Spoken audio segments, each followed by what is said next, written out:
According to Virginia Guiffre, Hillary has been to the island multiple times. In the second installment of Guiffre's Dead Man Switch, she says that when the public understands the role played by Israel, there'll be a reckoning. And as for when they understand the full extent of Hillary Clinton's crimes, it won't just be a scandal, all hell will break loose. If you're hearing this, it means I'm dead, not missing, not in hiding, dead. And it wasn't a suicide. It wasn't an accident. I was murdered because I know too much, because I refuse to shut up. And this is one of several tapes I've sent to trusted journalists, people who still care about truth, who still dare to stand up to power. If you're one of them, thank you. Please don't stop. This is part of a series I've prepared called The Justice Files, and it's aimed at one thing, making damn sure the monsters who trafficked me and others like me who abused us, who murdered those who spoke out, they don't get away with it. My name is Virginia Guiffre. What matters is that I was a victim of Jeffrey Epstein. You know who I mean, the billionaire creep who killed himself in that prison, except he didn't. That was all a lie. He's still alive. He's laughing. He's bragging. He's out there doing it again. So how do I know? Because I was in the system. I was trafficked by him for years to the kind of men who appear on magazine covers and look important and shake hands at summits. I know how these networks work, and I still have contacts, other survivors, employees, even some people still caught in the system, still forced to serve. Word gets around. Jeffrey's not even hiding it anymore. He brags about it to the sick freaks who still worship him, says he pulled off the greatest vanishing act of the century, says they'll never catch him now. And you know what? He might be right, unless people wake the hell up. Here's what actually happened. Jeffrey didn't die in that cell. The body they wheeled out, that wasn't him. That was Hillary Clinton's brother. His name was Tony Rodham.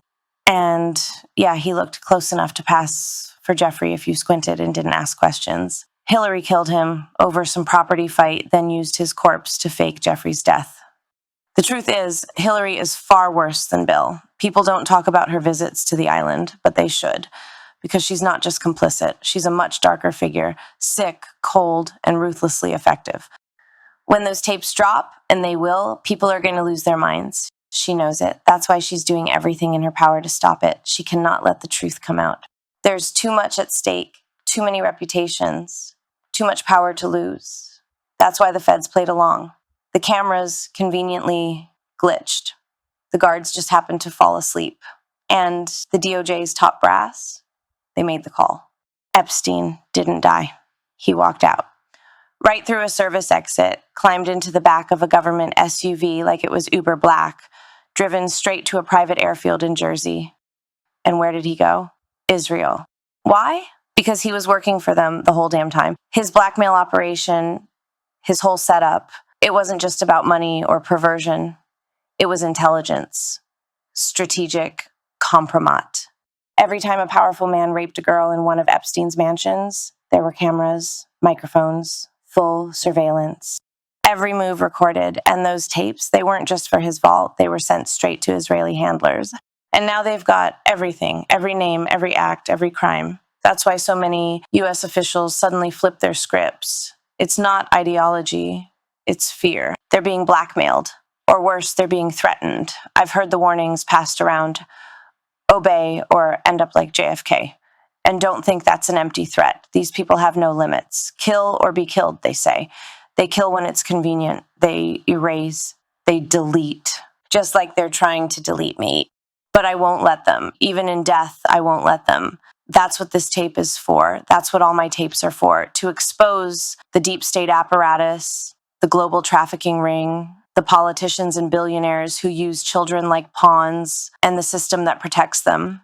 I was passed around like property, but I am not property. I am not a ghost. I am testimony. And if you're hearing this, it means the truth is still alive. Keep going. Don't stop. They're not untouchable. Not if we all stand up.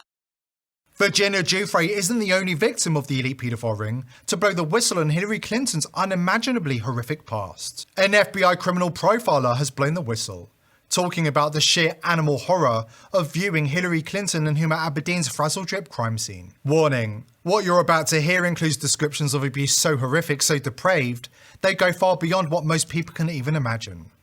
These are the darkest corners of human cruelty, told by somebody who witnessed them.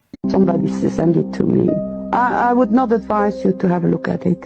She and her spokeswoman, they put a 5-year-old girl naked on a table, bind it, and then with a scalpel they start to remove the face. Oh my God. And you hear this child screaming, and they take off the face, and Hillary Clinton puts it on her face and goes to the child. And you see, the child is all flesh, and then the eyes, and this child sees her own face on the face of Clinton. I will never forget that image, and never the scream. That's how evil these people are.